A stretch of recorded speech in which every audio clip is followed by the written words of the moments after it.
Are you looking for a scalable, targeted, hugely optimizable marketing method to increase both customer acquisition and customer retention? Then you need to know about mail order catalogs. You're listening to the Keep Optimizing podcast to increase your traffic, improve your conversion rates, and grow your profits. Hello and welcome. I'm Chloe Thomas, the host of this Marketing Focus podcast. If you're not familiar with our format, each month we focus on a different marketing method like email or SEO or Facebook ads. And each week I interview a different marketing method expert to explore the latest advice on making that marketing method work for you. Last month we tackled where to focus your marketing activity now that cookies are leaving us. To expand on that, this month we are all about offline marketing. Yes, I'm on a mission to encourage you to spend some of your marketing budget off the internet.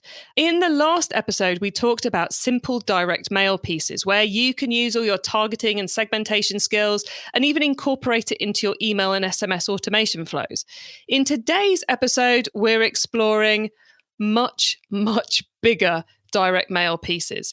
The tools that began the buying from home revolution over 100 years ago, yes, it's mail order catalogue time. Quite frankly, we could do a whole month on catalogues and only scrape the surface of what they offer you.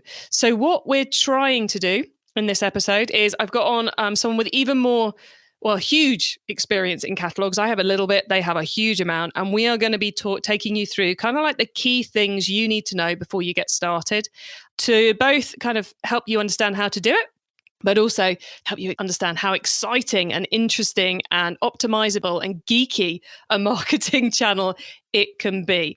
We're going to meet today's guest to get into all of that in a moment. But before we do, please do check out our sponsors. This podcast is brought to you by Klaviyo, the email and SMS marketing platform that helps you send messages like an e-commerce expert, even if you're just getting started. Create your free account at klaviyo.com/masterplan. That's KLAVIYO.com/masterplan. Today, I'm chatting with offline marketing expert David Lockwood. David has been involved with the direct mailing and marketing of impressive UK retailers throughout his career. After 20 years driving growth for top UK online brands like Boden and Direct Wines, he co-founded the Tapestry agency to help multi-channel retailers grow faster and more profitably. Hello, David. Hi there. How are you? I'm good. I am ridiculously excited to get to talk catalogues on a podcast. Splendid. So hopefully I won't just waffle on and I'll give you some chance to speak because my knowledge is about 10 years out of date. So it's going to be far more useful for the audience to hear from you than it is to hear from me. But before we get properly deep into catalogues, how did you end up in this world of kind of offline and catalogue marketing? Well, when I started out in direct consumer, so the first job I had out of university, there wasn't really any other direct marketing available. I am significantly old, which means that when I first started doing this, there wasn't email didn't really exist as a channel. And certainly there was no paid search, Facebook, there were none of those things. So it was all offline marketing. And in the business I was working in at the time, it was all catalogue marketing. So it was understanding the kind of complexities of how to formulate a catalogue that's going to drive responses and how that changes with the different media you're using. So inserts versus existing customer catalogues versus new customer catalogues versus, so all of those different ways of putting a catalogue in front of people have different nuances and different ways in being able to make them work. And for those of you who are going, what? There's more than one type of catalogue? Don't worry, we're going to get onto that. First off, David, let's start with the real basics. Who do catalogues work for? I would argue that almost anyone, in fact, because I've seen lots of business-to-business catalogues work. But our specialism is in people who are able to sell direct to consumer. If you've got a website and you've got a product that is appealing to enough people, so if your proposition is right, then there's no reason that proposition shouldn't be able to translate into a catalogue format, as long as you're not a single product proposition. So as long as you're not just selling one type of mattress, that makes catalogues a bit tricky. But as long as you've got a range of products, then catalogues should work for you. So it's definitely ranges, and it's you understand your. I'm not going to say it's you've already proved your product, but you're very, very confident in your product market fit. Because I know some brands have launched incredibly well with catalogues, but you need to be confident there's customers out there who definitely want your product. But that's the same as any brand you put together. So that would be the same if you decided to launch a brand on Facebook. You, before going to all the difficulty of setting up that proposition and getting the product in, before doing any of that in the first place, you'd have done your homework on, is there a marketplace for me and can I sell into that marketplace? But yes, in exactly the same way, if you understand there's a market there, if you understand how your proposition is going to fit with that market, then yes, it's for you. And I've always thought that catalogues is a marketing method that not enough online only brands have been using, partly because it's where I started my career as well. So I have a soft spot for them. But also because if you've got the money to start cataloguing, because you can't start it with £1,000, let's just put that out there straight away. There's a bit of a barrier to entry in terms of the investment you need to create it, to have enough stock to fulfill it, to do it worthwhile, which makes it, I think, for a proven online brand who've done well with the online channels, it's kind of a no-brainer place to go because there is that barrier to entry. Yes. I mean, there are some challenges if you're a digital only business. I've been pulling together catalogues for years, and there's stuff that we know is going to work. There's stuff we know is definitely not going to work. There are ways of being able to present things to customers that take some understanding and some knowledge. But yes, there's a big enough barrier to entry that could give you market benefit if you're up to a size to be able to afford to put a catalogue mailing out there. Yeah, because you've got the photography, the print, the design, as you mentioned, getting someone who's done this before on side, because whilst Facebook ads have only been around for maybe 5 to 10 years in any format at all, and kind of 5 years in advance, we kind of know what we're doing scenario. Catalogues have been around for 100 years, and there's been an awful lot of science putting into what does and what doesn't work. So you want to get someone on board who knows what they're talking about, because it will fast track your optimization massively. Yeah, I mean, definitely. I mean, that's not to say there isn't room to bend those rules significantly. And actually, some of the very best catalogues I've seen take those rules and bend them to almost breaking. But they understand the rules they're breaking in the first place. So they understand, how can I produce the most responsive piece of paper-based catalogue marketing? And how can I then bend it and flex it to be as reflective of my brand and brand identity as I can possibly make it? So it's understanding what's going to work, and it's understanding what you're going to stop working and whether you care about that when you bend and when you make those rules a little more malleable. I guess it's in some ways what we do with any marketing channel is, my brand needs to be like this, or I guess everyone says the founder should be on the video, for example, and you're just like, our founder is never going to get on a video, so we've got to dump that bit. How do we then turn this format to make it work for us, even though the founder isn't in the video? It's a terrible example, but hopefully, guys listening, you know what I'm talking about. We've quite quickly got quite technical in catalogues, so I'm gonna pull us back a little bit. If you were chatting to a D2C brand who wanted to grow their sales, how would you persuade them that catalogues is something they should be testing in 2022? I.e., why should we want to be doing catalogues? So, having worked with a lot of brands that have gone in both directions, so I've worked with a number of brands who've started off being offline direct-to-consumer marketers and who've moved into the online space. And I've worked with a lot of brands who are online only and moved them into offline marketing. There are kind of relatively sensible measures that you get, and that is, catalogues are generally, by some distance, particularly if you're existing, but also for new customers, the most responsive piece of media that people use. So if you're already doing emails to your existing customers, generally catalogue response rates will be at least 10 times more than your email response rates. So you're able to talk to people in a way that they are engaging with your brand, and you know that they're engaging with the brand more. The second point is the ability to be able to send posts to someone is actually a little bit easier than the ability to send email to people. So people are fairly constantly switching between different email addresses, or putting suffixes or prefixes on their email addresses to allow them to filter out different types of content. However, your physical postal address, now I know on average people move every 7 years, but your physical postal address doesn't change as often or as drastically as your email address. So it allows you to talk to more people. It puts it directly in front of them.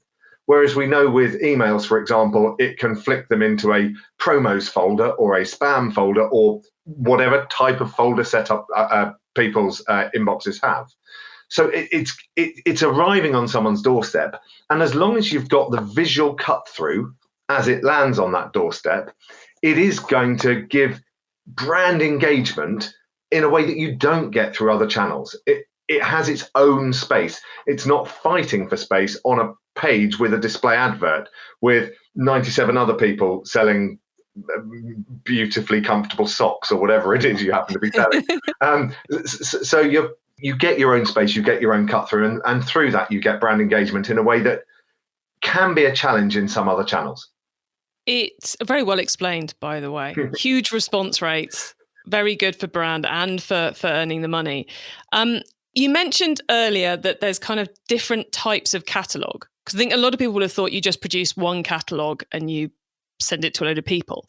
But you mentioned about, having customer acquisition catalogues, having repeat customer catalogues, having insert catalogues, because the catalogue, as well as being a great way for getting repeat customers, is also a great way for getting new customers on board. So could you explain a little bit about both kind of like the different ways we might use a catalogue and how we might tweak it a bit to fit those different target markets?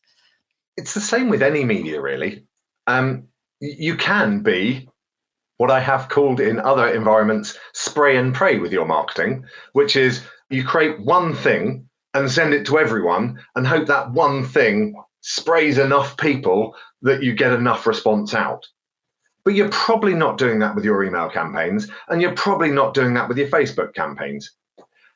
To the people who you've never put yourself in front of before, the message you'll want to give and the products you'll want to put in front of those people will be very different to someone who's bought from you every 3 months for the last 12 years.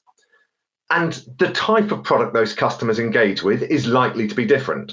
If you don't know, then go away and find out. Do your new customers buy exactly the same products as your existing customers? I doubt it. And the longevity of your customers, the longer they're with you, do their buying patterns change? And it's likely that that's true as well. Therefore, a catalogue aimed at new customers should be focused around the products that new customers engage with your brand. So the front cover should be the best-selling product for new customers. It's not there to give, here's all the interesting new stuff, new product we've launched this month, because your new customers, people who don't know you, don't care about all the new product. What they care about is the best-selling product, because that is what's most likely to engage them. Your existing customers, and I mentioned it, are much more likely to want to know about what's new and exciting and interesting. I've seen your existing product range from last season. I know exactly what's in there. Show me new colorways. Show me new different ways you've pulled stuff together. Show me the new product. Show me the new and interesting stuff. And that's just at the new versus existing customer level. Obviously, you can become significantly more granular in that. And you might, for example, find your very best customers who have only ever engaged by responding near to where a catalogue has dropped, need the entire full range in a catalogue. So it might need to be a really thick 60, 70, 80 page catalogue. In businesses I've worked in before, the biggest catalogue of the year has been 160, 170 page catalogue. However, people who just need a nudge to drive them to buy in a digital environment might well only need to see a brilliant edit of this season's newest launches, this season's greatest products, what you've got to be, what you need right now. And so therefore you may end up with one or two or three or four different catalogues for different uses for different types. However, if you've never done one before, all you need to do is create one and find out what parts of that catalogue are going to work for bringing new customers into the business and for engaging existing customers. And you'll test and learn as you go on, and your catalogues will, over time, become more delineated from each other. They'll become more different from each other. But initially, you don't need to go into that complexity and that difficulty. It is creating a single catalogue that best represents your product range and brand, and putting that out there to existing and new customers. And then tracking the response of each, seeing who it appeals to, seeing what data's working for you. Measurement is vital, but measurement's vital in any direct-to-consumer environment. But you want to measure at least in one way and probably in two. So the likelihood is you're going to, with your catalogue, have some form of code that people can type in to say that this is where they found you. That's not the only way, however, of working out if someone you've sent a catalogue to has responded. Actually, for most people, the best way of doing that is what's in the industry called match back or back match, depending on which way. It's one of the most annoying things. The industry has yet to decide which way around it wants to call that. Can I just clarify? It hasn't decided it in several decades. Oh, yeah. Listening. This is why we're laughing.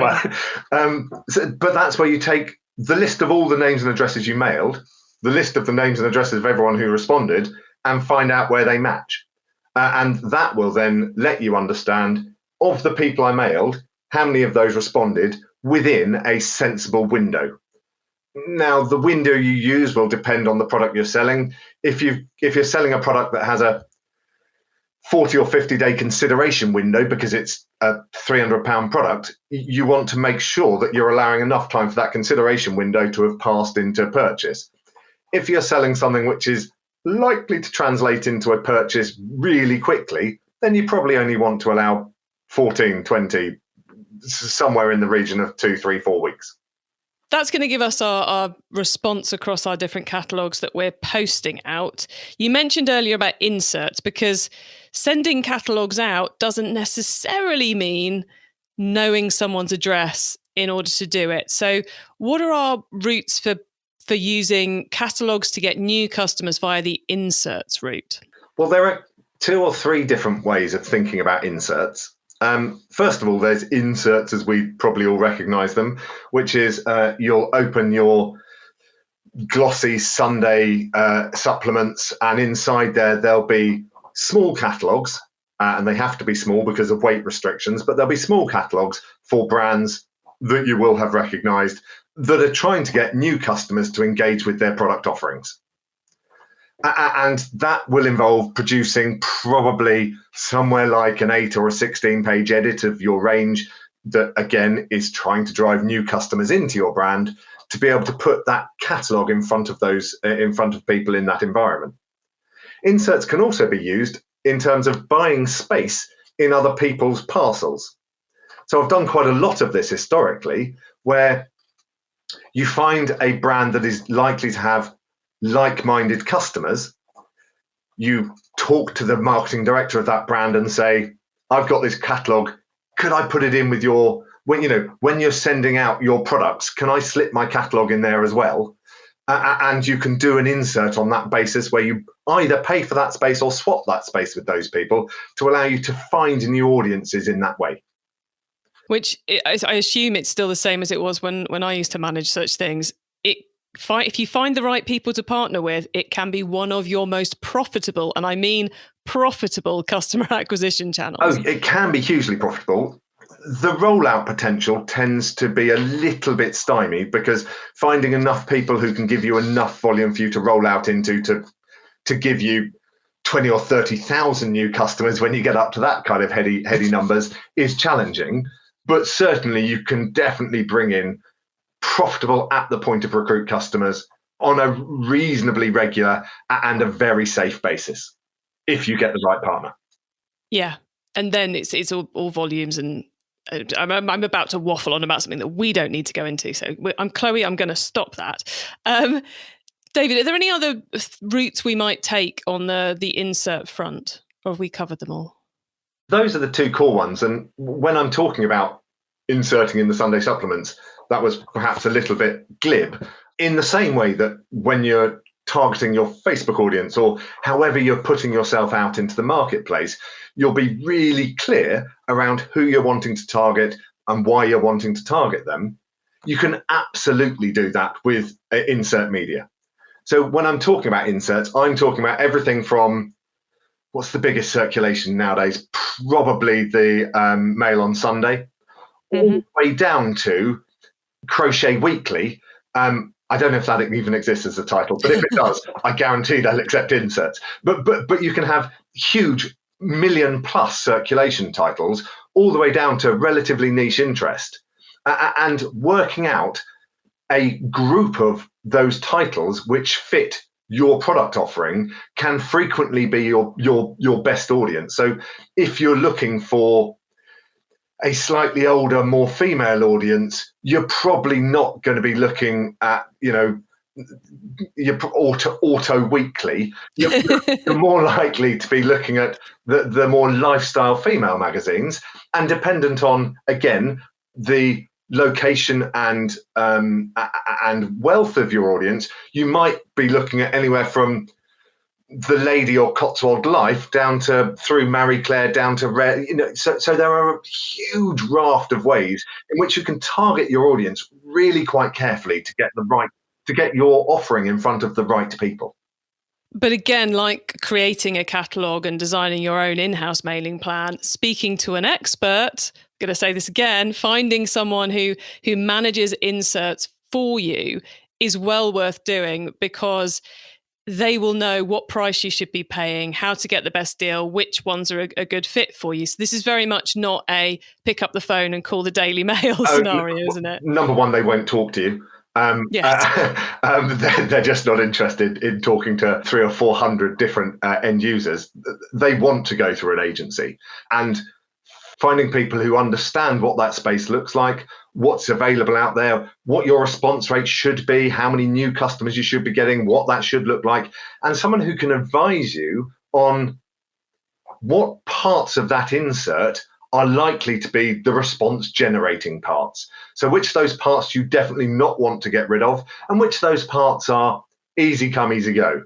So that's where someone with some experience can really help you understand what you should be doing in that space and how you should be putting it together. It also means you don't have to find the biggest newsagent in your area and go and take photos of all the magazines you think you potentially should be in, because trust me, a lot of the ones you'll find yourself in will not even be in the newsagent. David, one big piece of this we haven't yet talked about is new customer acquisition postal data, because I'm sure the audience have realised to mail a catalogue to your existing customers is quite easy because they've given you their mailing address. But no one's going to put a pop-up on their website saying, please give us your postal address so we can send you a catalogue.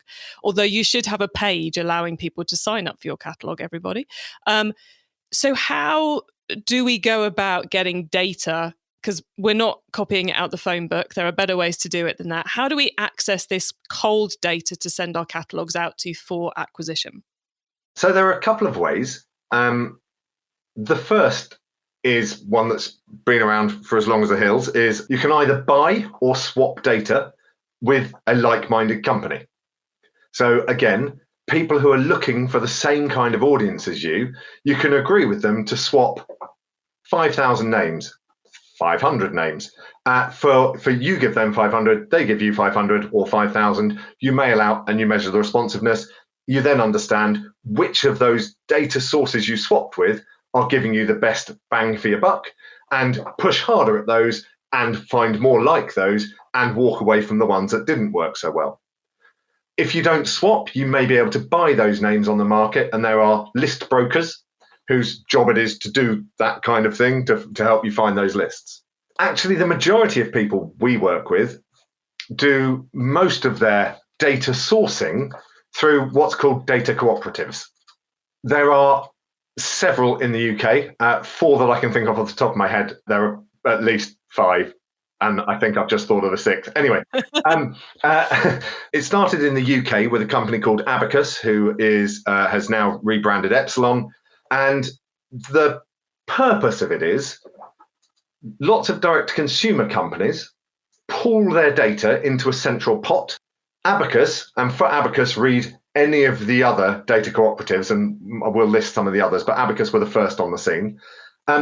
Abacus use clever computing to say, your customers, the ones you've given me, also shop from these 7 other brands. And so what about the people who shop from those 7 other brands who haven't shopped for you? They should be a good prospect for you. It's much more complex than that.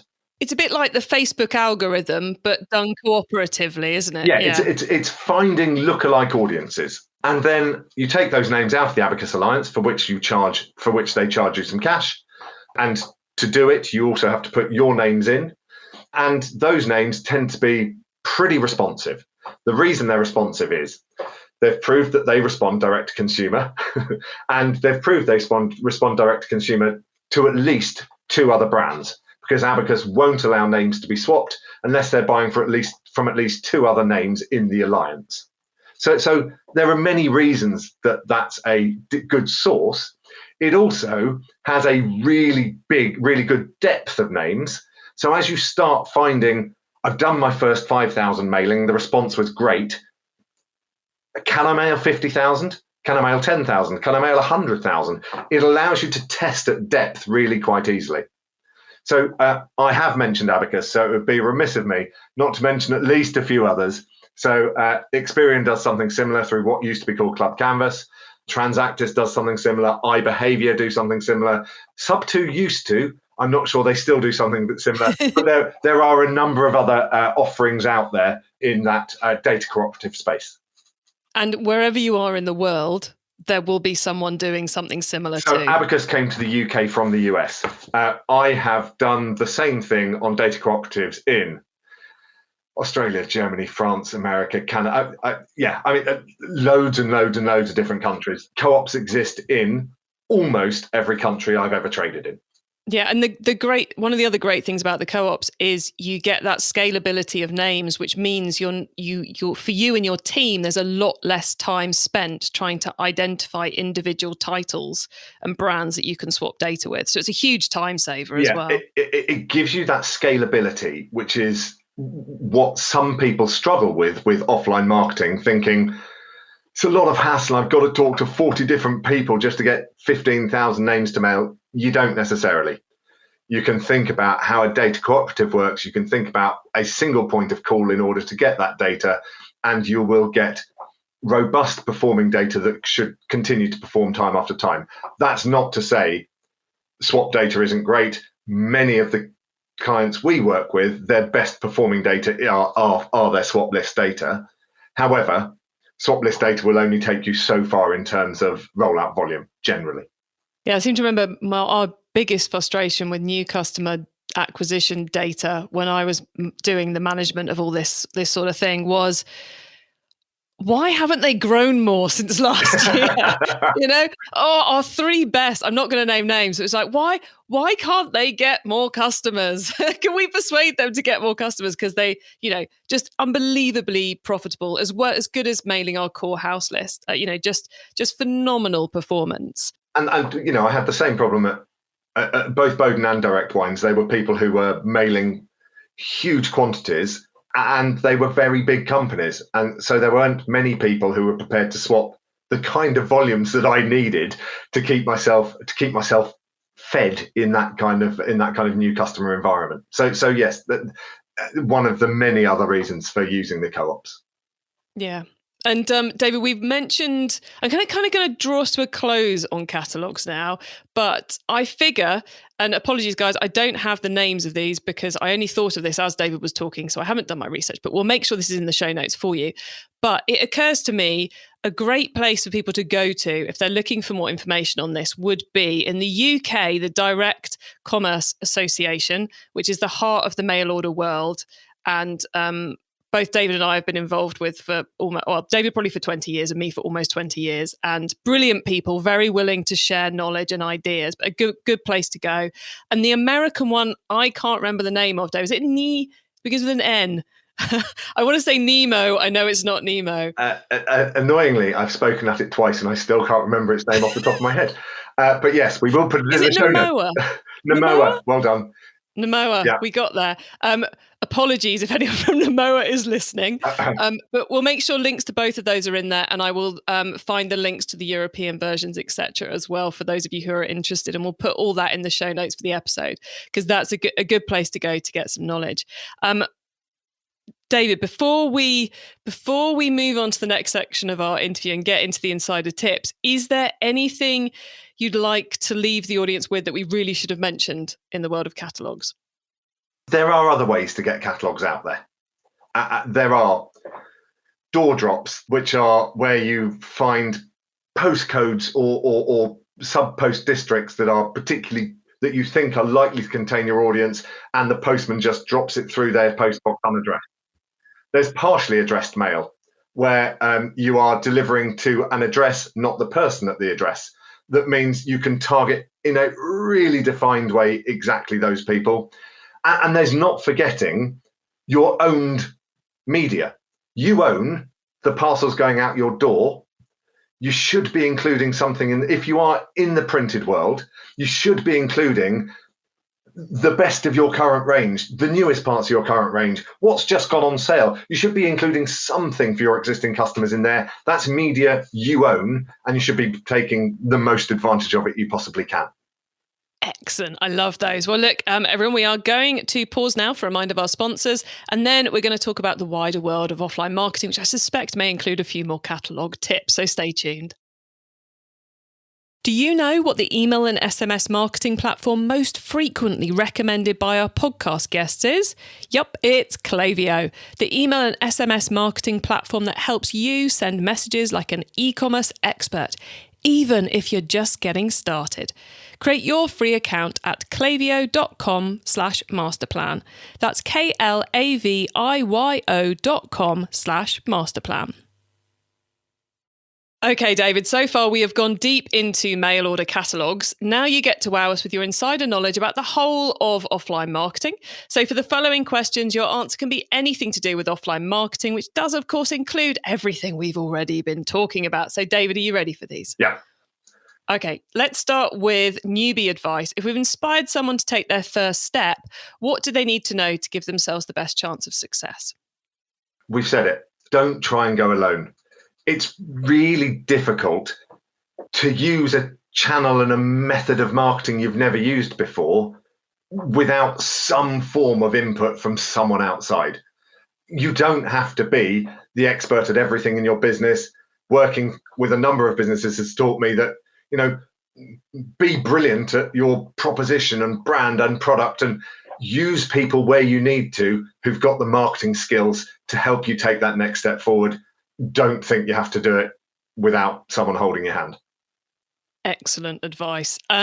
Now, once you've started, of course, you've got to keep optimizing. So what's your favorite way to improve performance?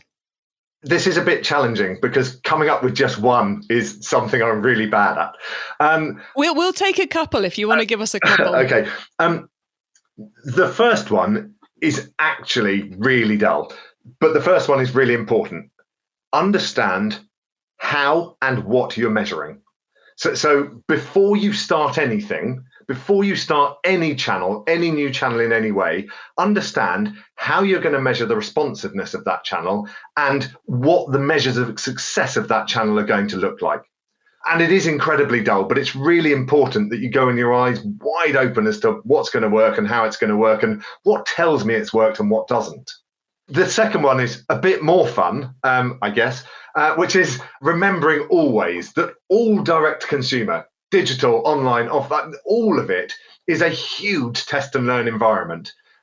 And make sure that you never tire of coming up with brilliant new things to test, whether that's a new channel, a new creative execution, a new promotion, a new product range, a range extent, whatever it is. Make sure you're testing and learning always. And really importantly, because I've seen people not do this, rolling out the winners from those test and learn environments. It's really easy to get caught up in the day-to-day and forget that you've got some brilliant winners that you need to push forward with harder.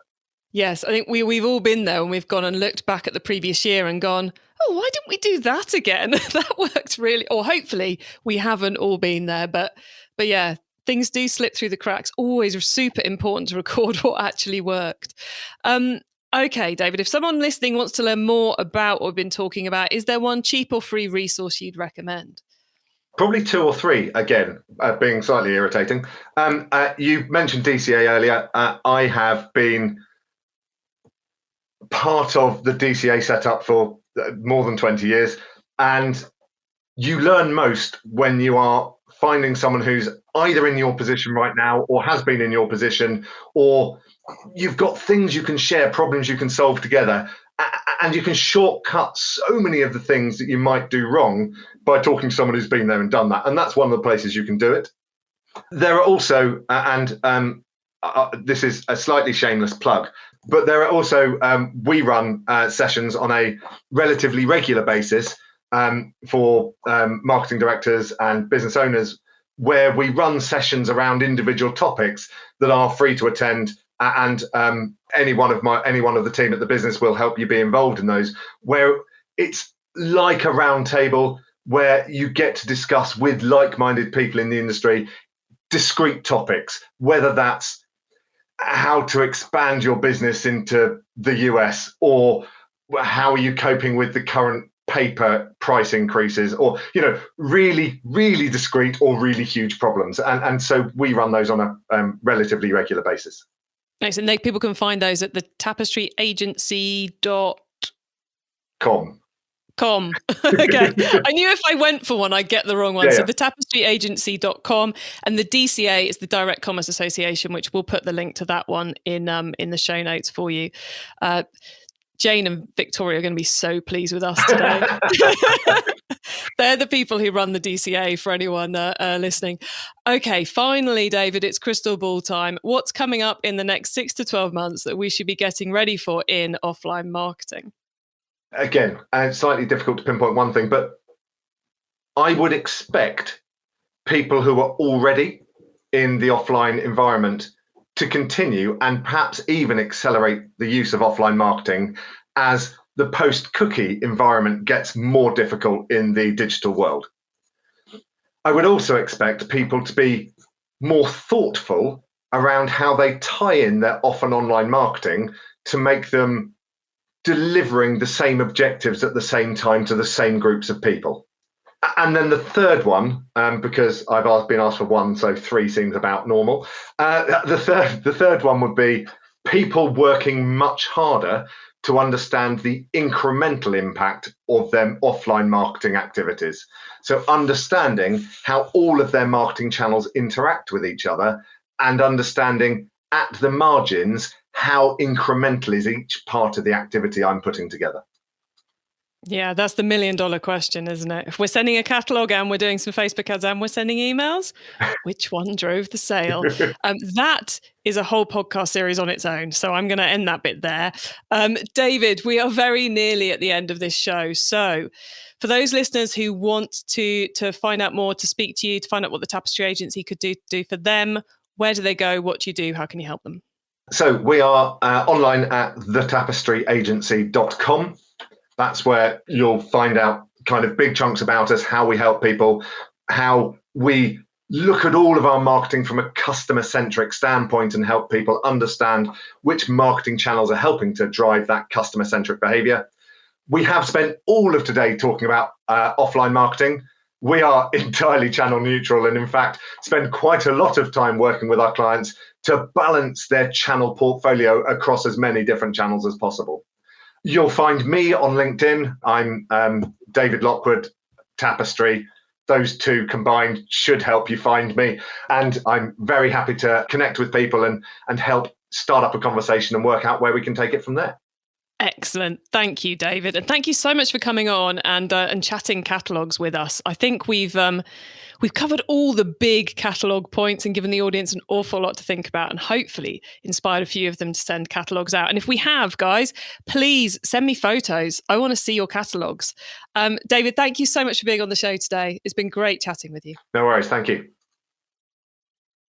So a lot there, everyone, to get you thinking. And I guess that's one of the key things about catalogues is they are what I wanted to do in this episode was kind of enlighten you about different angles to think about in doing catalogue marketing and explain how hugely powerful it can be for your brand and how many of those things we do with our online marketing we can replicate in the offline space. The two key messages to take from this are, one, catalogues are hugely powerful. And two, there's a lot of intricacy to them. And there's an awful lot of people you can learn from and methods you can learn from to accelerate how quickly and how well they work from you, even the very first time you send them. So do make sure you are tapping into those resources, not trying to reinvent the wheel, because you'll waste an awful lot of time, energy, and money trying to do that. And in my experience, the mail order industry is one of the friendliest, most sharing spaces going. So I'd highly recommend getting involved with whoever the body is that brings together people in this space in your country. And the Direct Commerce Association, we regularly share on our email newsletter what they're up to here in the UK. And they are, in this post-COVID world, running an awful lot of free online content that will help you get up to speed super quick. So that would be my recommendation. So lots to think about: catalogue formats, design, where you get the data from, both internally and externally, the world of inserts, which of course saves you an awful lot of money on postage. There's a lot to think about and a lot of optimization opportunity in that space too. Right, you can get the links to all the many things David and I mentioned, the full transcript of this episode, important notes and more at keepoptimizing.com. There you can also sign up for our monthly Q&A webinar where we will be bringing back all of our offline marketing specialists to answer your questions in a live Q&A session. So go to keepoptimizing.com to sign up for that. Thank you all for tuning into this episode of the Keep Optimizing podcast. In the next episode, we're still all about offline marketing, but we're shifting away from things that arrive in the post. So stay tuned to find out what that's all going to be about. And if you've enjoyed this episode, then please do tell your fellow marketers about the show, because I want to help as many marketers as possible to improve their performance of their e-commerce marketing. Have a brilliant week and make sure you listen to the next episode so I can help you to keep optimizing your marketing. Access everything Keep Optimizing at keepoptimizing.com. That's with an S, not a Z.